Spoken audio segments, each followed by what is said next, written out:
Hi, this is Mark Cruz from BYD. Check natin what's under the hood ng Sea Lion 5 at saka Seal 5. Kung mapupunan nyo, actually napuna ko to eh. Halos pareho sila ng engine. Ng pagkakadesign, hindi lang ako sure kung 100% pareho sila. Pero kung titignan nyo yung mga coolant tank nila at saka tong brake fluids tank, magkakapareho, magkakamuka, diba? Kung pupunahin mo lang, magkakamuka sila. So yung engine magkamukha rin. Then yung pinaka air filter box kahawig din. Hindi ako sure kung 100% fit ang isa't isa, pero nakikita mo naman yan, mukhang fit sila sa isa't isa. Kahit yung mga hoses, kung makikita mo, mukhang fit eh.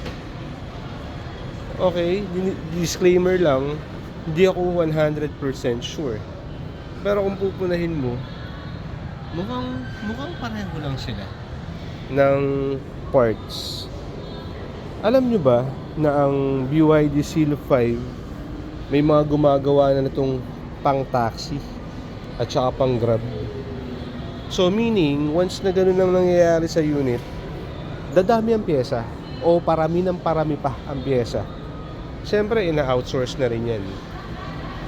So kaya kung iniisip mo na mahirap ba ang parts ng BYD, so mag-isip ka ulit. Kasi may mga taxi na nito eh, diba? So meaning, yung pyesa parami na ng parami. Yan, halos pareho sila. Hindi ako 100% sure pero halos pareho sila. Pati ng mga pumps, diba?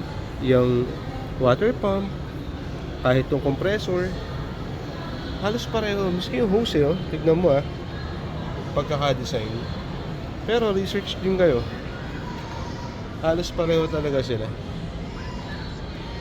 So hindi ako 100% sure, okay? Disclaimer lang, hindi ako 100% sure. Pero kung titignan mo kasi mabuti, magkamukha sila. Kahit yan, yung part na yan, diba? Imagine yung part na yan, parehong-pareho rin sila.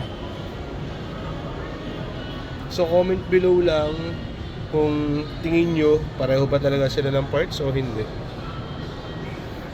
Kasi kung pareho yan, panigurado sa mga owners, nakakatuwa, diba?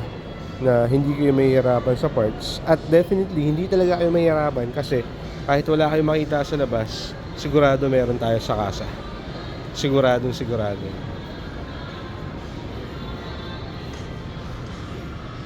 So this is Mark Cruz from BYD. Thank you for watching.